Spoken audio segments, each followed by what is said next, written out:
तो बात पाकिस्तान के फील्ड मार्शल मुल्ला मुनीर की। बताएंगे आपको कि कैसे मुनीर को मौत का डर सता रहा है। उसे खौफ है कि उसे कोई अननोन गनमैन कहीं आकर मार ना दे, क्योंकि पाकिस्तान में पिछले कुछ महीनों में ऐसे कई हमले हुए हैं जिनमें हमलावरों का आज तक कुछ पता नहीं चल पाया है। मुनीर को भी दिन रात बस यही डर सताया जा रहा है कि कहीं कोई उसका काम तमाम ना कर दे, क्योंकि पाकिस्तान में मुनीर के जुल्म के खिलाफ अब आवाज उठनी शुरू हो गई है। वो रेत की तरह पाकिस्तान को जितना कसकर पकड़ने की कोशिश कर रहा है, वो दिन पर दिन उसके हाथ से उतनी तेजी से फिसलता जा रहा है। और मुल्ला मुनीर को डर है कि कोई उसे जान से मारकर पाकिस्तान को उसके चंगुल से आजाद ना करा ले, इसीलिए वो फूंक फूंक कर कदम रख रहा है और वो अपनी ही सेना के अधिकारियों से बुलेट प्रूफ शीशे में बैठकर मिल रहा है। मतलब उसे ये खौफ है कि उस पर कहीं से कोई भी गोली चला सकता है।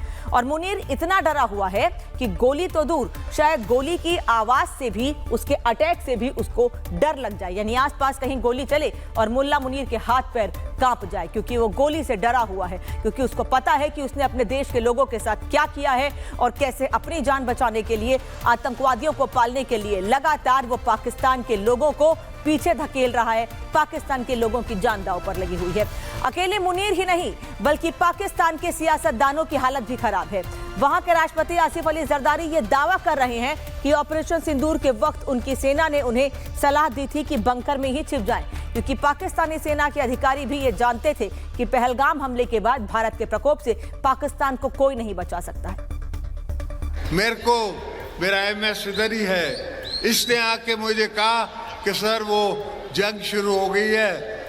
ये वैसे तो मैंने उसको 4 दिन पहले बोला था कि जंग होने वाली है, मगर उसने मुझे आके कहा कि सर वो बंकर में चले।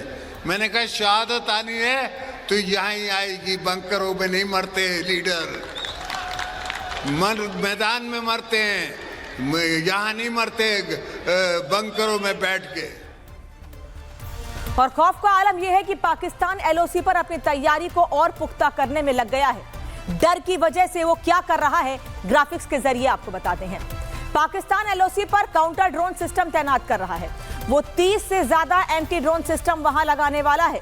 वो रावलकोट, कोटली और भिंबर सेक्टर में यूनिट लगाएगा, यानी POK वाले हिस्से में पाकिस्तान को फिर एक बार तगड़े एक्शन का डर सताने लगा है। इनमें एक स्पाइडर काउंटर US सिस्टम भी शामिल है, जो 10 किलोमीटर की रेंज में उड़ते ड्रोन को डिटेक्ट कर सकता है।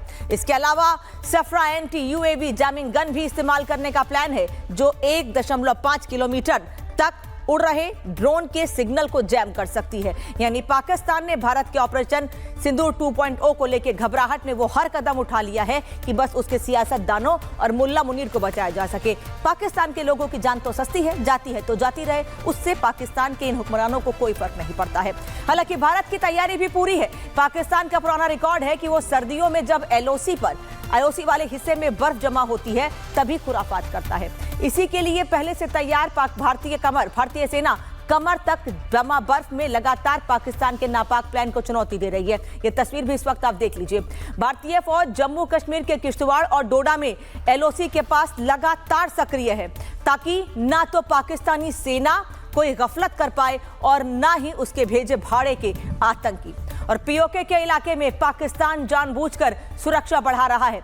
ये वो इलाका है जहां पाकिस्तान के पाले आतंकियों के अड्डे हुआ करते थे, लेकिन ऑपरेशन सिंदूर में भारतीय फौज ने POK में मौजूद जैश और लश्कर के ठिकानों पर चुन चुन कर वार किया था और उन्हें नेस्तनाबूद कर दिया था। ऑपरेशन सिंदूर में भारत ने पाकिस्तान के बिलों में छिपकर बैठे 100 से ज्यादा आतंकियों को जहन्नुम तक पहुंचा दिया था और इसी बात का डर पाकिस्तान को सता रहा है। तभी इन सभी जगहों पर दुनिया भर के हथियार तैनात कर दिए हैं, लेकिन भारत बस एक कदम उठाएगा और पाकिस्तान का नामो निशान मिट जाएगा, ये सब जानते हैं। लेकिन खबर है कि जैश POK में एक बार फिर एक्टिव होने की तैयारी में लग गया है और इसी वजह से पाकिस्तान की सेना ने LOC के करीब ड्रोन रोकने वाले सिस्टम तैनात किए हैं। क्या है जैश ए मोहम्मद का प्लान, आपको इस ग्राफिक्स में दिखाते हैं कि आखिर जैश का प्लान क्या है, लेकिन भारत ने भी उसको खत्म करने के लिए, उनके इस प्लान को नस्तनाबूद करने के लिए क्या कदम उठाए हैं, ये भी आपको बताएंगे। तो सूत्रों का दावा है कि 1 जनवरी से जैश POK के मीरपुर में 7 दिन का एक आतंकी कैंप लगाने वाला है। इसका फैसला शुक्रवार को बहावलपुर में जैश के कमांडरों की जमात में लिया गया। जैश ने इस कैंप का नाम तरबिया ट्रेनिंग कैंप रखा है और आतंकी संगठन जैश ने बालाकोट जैसी जगहों पर रैलियां भी बढ़ा दी हैं, जिनमें खास तौर पर बच्चों को बुलाया जा रहा है, छोटे छोटे बच्चों का ब्रेन वॉश किया जा रहा है। इसके अलावा जैश ने सबके सामने यह स्वीकार कर लिया है कि पिछले कुछ दिनों से भारत में आतंकी हमले करने वाला कश्मीर टाइगर्स जैश से जुड़ा हुआ है। भारत के जम्मू कश्मीर में हुए कई हमलों में कश्मीर टाइगर्स नाम के संगठन का नाम सामने आया है। जैश के अलावा लश्कर ने भी अपने कई आतंकी अड्डों को फिर से बनाने का काम तेज कर दिया है। लोअर दीर इलाके में लश्कर के ट्रेनिंग कैंप जिहादे अक्सा के कंस्ट्रक्शन का काम भी तेज कर दिया गया है। यानी भारत ने पाकिस्तान में पल रहे सभी आतंकी और उनके ठिकानों पर नजर बनाई हुई है और यही वजह है कि भारत कभी भी पाकिस्तान के इन आतंकी अड्डों को खत्म कर सकता है। लेकिन पाकिस्तान अंदर ही अंदर बेहद डरा भी हुआ है। उसे ऑपरेशन सिंदूर 2.0 का खौफ दिन रात सता रहा है। इस बीच प्रधानमंत्री मोदी ने पाकिस्तान को एक बार फिर ऑपरेशन सिंदूर की याद दिलाकर पाकिस्तान के डर को बढ़ा दिया है। साल ऑपरेशन सिंदूर हर भारतीय के लिए गर्व का प्रतीक बन गया। दुनिया ने साफ देखा, आज का भारत अपनी सुरक्षा से कोई समझौता नहीं करता। ऑपरेशन सिंदूर के दौरान देश के कोने कोने से मां भारती के प्रति प्रेम और समर्पण की तस्वीरें सामने आई। लोगों ने अपने अपने तरीके से अपने भाव व्यक्त किए। और भारत के इसी बेखौफ रवैये से पाकिस्तान की फौज और सियासतदान दोनों घबराए हुए हैं।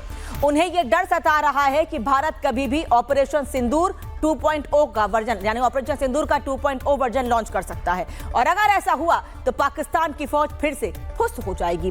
यही वजह है कि पाकिस्तान के राष्ट्रपति जरदारी, जो ठीक से चल फिर भी नहीं पाते हैं, वो भी हथियार उठाने की बात कह रहे हैं। सुनिए। यहाँ भुट्टो साहब के वारिस बैठे हुए या बीबी साहिबा के वारिस बैठे हुए, ये सब वर्कर, ये सब हम जंग के मैदान के लिए खुद तैयार हैं। हम खुद हथियार लेके लड़ने के लिए तैयार हैं। हम अपनी जानों का कुर्बानी देने के लिए तैयार हैं, इस मुल्क को, अपने मादरे वतन को बचाने के लिए। तो ये भूल जाओ कि रोटी होगी गोली होगी, रोटी होगी गोली होगी। हम गोलियां मारेंगे, तुम क्या गोली मारोगे। बाप ने हथियार उठाने की बात कही तो बेटा कहां चुप रह सकता था। जनता के बीच अपनी नाक बचाए रखने के लिए बिलावल भुट्टो अपने फर्जी अंग्रेजी लहजे में प्रधानमंत्री नरेंद्र मोदी पर हमला बोलने की नाकाम कोशिश करता दिखा। फील्ड मार्शल साहब का नाम सुनते ही भारत का मोदी छुप ही जाता है, गायब हो जाता है।